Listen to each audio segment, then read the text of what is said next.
Surut kita berpantang tiga. Semua pertanyaan selalu berpasangan dengan jawaban. Untuk keduanya bertemu, yang dibutuhkan cuma waktu. Pak Woyek itu keras, menekan dan demanding sangat menuntut. Pak Woyek itu asyoleh. Jujur selama 15 tahun ini saya berusaha menjadi manusia yang lebih baik, namun entah mengapa urusan dalam manajemen saya sangat demanding, sangat menuntut kesempurnaan, sangat pengejar prestasi, sehingga kalimat Pak Woyek itu asyoleh terucap menjadi hal biasa. Semua orang tahu saya keras dan galak. Baru-baru ini bahkan kami memanggil kembali pegawai kami yang mengundurkan diri sebelumnya, namun karena kebutuhan akan keterampilan kami dengan lapang hati, menggabungkan dirinya kembali ke dalam manajemen sejak awal bulan lalu. Yang menarik, si Bakri ini memilih bekerja di bawah kendali saya, dan ini yang membuat semua orang di kantor merasa heran. Pak Woyek kan keras, penuntut dan asyoleh, kok malah milih di bawah dia? Saya diam saja tentang pendapat orang tentang bagaimana saya menjalankan manajemen tersebut karena memang banyak benarnya. Dulu saya berusaha merubah citra itu, namun ketika bertemu dengan seseorang yang attitude-nya bermasalah dan produktivitasnya rendah, saya sulit untuk diam atau menahan diri untuk tidak memanggilnya atau saya datang ke tempatnya setiap saat sehingga gerah mereka semua. Kata-kata kunci saya, bad attitude fired at any cost, sudah menjadi moto semua orang. Perilaku buruk akan dipecat dengan biaya berapapun dan secepat-cepatnya. Dan ada yang lebih menyakitkan lagi, bagi tim saya, kalau mereka yang produktivitasnya rendah, saya bisa menceramahi mereka setiap hari. Saya bisa dari jam 8 pagi datang lebih dulu di tempat mereka bekerja jauh sebelum mereka datang dan saya tanya apa yang akan mereka kerjakan hari ini, bahkan bisa dalam 1 minggu dia harus makan siang dengan saya. Setiap hari, saya tongkrongi, saya omelin, saya kuliahin, saya ceritain, saya gerundelin setiap hari. Ini yang membuat orang gerah dengan saya. Ini yang membuat orang menyebut kalimat Pak Woyek itu asyoleh. Seperti beberapa bulan lalu di anak usaha kami yang berbisnis pasir silika di Tuban, Jawa Timur, di mana tahun lalu kami masuk ke bisnis tersebut setelah kami melakukan due diligence dan feasibility study lebih dari 1 tahun. Di awal saya tidak terlalu mengikuti perkembangannya, namun setelah 1 tahun jalan saya melihat lapornya tidak sesuai dengan proposal dan impian awal tahun lalu. Uang sudah kami investasikan, maka hal ini harus ada yang bertanggung jawab. Woyek itu asyoleh. Mulailah manajer divisi tersebut yang juga merupakan penggagas awal proyek tersebut saya target. Saya datangi setiap pagi kamar kerjanya, mulai saya hujani pertanyaan-pertanyaan atas setiap kalimatnya tentang strateginya, tentang SDM, tentang pasar. Kok semua tidak semanis janji awal? Dulu itu berjanji sukses padahal niatnya kamu mau nipu perusahaan ya, atau benar-benar goblok manajemennya, atau kamu tidak tahu bahwa banyak hal yang sebenarnya harusnya diketahui tetapi tidak teliti, sehingga ini masuk kategori lalai, atau lemah atau loser.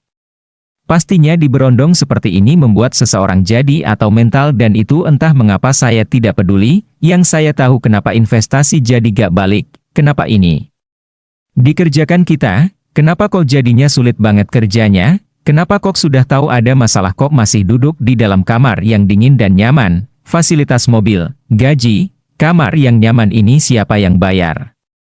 Bapakmu yang punya apa? Karyawan ini yang gaji dari mana? Itu saya bombardierkan, betapa asyolehnya saya kalau saya pikir-pikir ya. Begini kata saya pada manajer tersebut suatu hari, kamu tahu Han, dulu saya mengelola Gunung Kapur Caceo 3, ada 2 backhoe, ada 1 dozer, ada 1 set lengkap mesin crusher pemecah batu, lalu karena krisis di tahun 98, 2000 pasar tidak ada, kita tutup usaha tersebut, lalu 2 backhoe tersebut disewa ke sebuah perusahaan pasir silika di Singkawang, Kalimantan Barat. Kamu tahu apa yang terjadi? Kurang dari 3 bulan, itu skop backhoe jebol, lalu kita lapis pakai plat baja, 3 bulan kemudian jebol lagi. Apa yang kamu bisa ambil hikmah dari cerita saya? Itu kalimat cerita dan pertanyaan saya ke sang manajer, lalu saya lanjutkan ceramah. Jenis kapur hardness-nya hanya 6 di mana besi itu 8.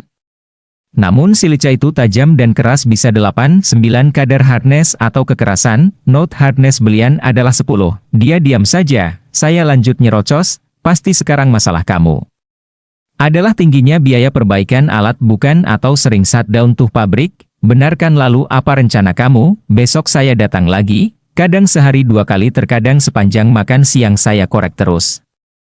Saya demanding sekali, saya menuntut sekali, sehingga keluar di kalimatnya betapa dia lelah ditekan begini, dan ternyata saya tidak pernah mengurangi. Pagi saya datangi, sore saya tanya, di koridor saya tanya apa rencananya, hingga dia suatu saat berkata, "Pak, saya putuskan mengganti sistem tambang. Saya outsource saja ke perusahaan penggali silica. Memang agak mahal tapi saya nggak pusing alat rusak dan pabrik shutdown. Saya sudah lakukan kemarin Sabtu Minggu di Tuban, jadi Senin ini saya laporkan ke Bapak kalau hal ini tidak berhasil saya berhenti Pak, mohon izin."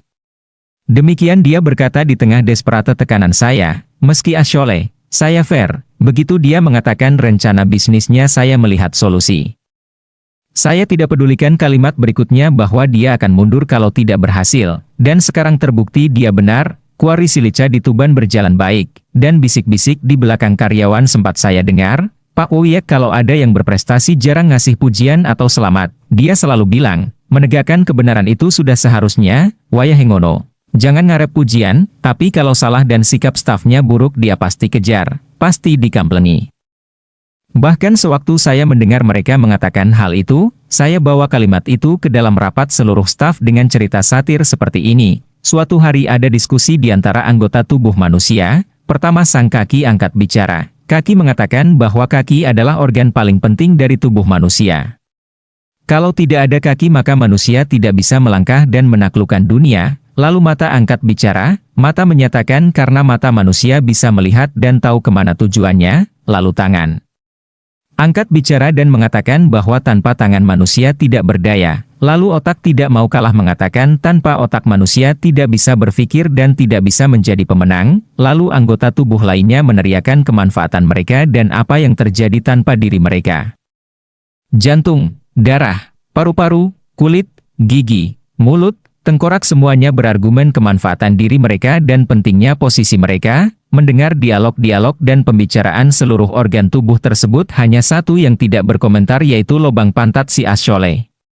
Dia diam saja, dia tidak komentar, bahkan semakin hingar-bingar. Asyole tetap diam saja, asyole diam dan tidak bekerja, diam, asyole mogok kerja, dia tidak menjalankan tugasnya. Hari pertama, perut mulai melilit, tapi asyole tetap tidak geming. Hari kedua mulai keringat dingin seluruh tubuh manusia tersebut. Hari ketiga dan keempat kepala pusing, perut mules, badan keringat dingin, otak mulai tidak bisa berpikir. Perut sudah 3 hari nggak bisa bicara, seluruh tubuh tidak berfungsi, sampai akhirnya seluruh anggota tubuh tidak kuat lagi dan mengatakan menyerah pada asyole. Dan asyole pun menjalankan tugasnya, semua lega, semua enteng dan sejak saat itu mereka semua mengatakan asyole rules, asyole adalah pemegang tampuk kekuasaan, hehehehe. Ini mungkin yang menjadi alasan kenapa orang asyole kok berkuasa. Peace. Maklum mencari pembenaran sedikit. PAC Biupon As.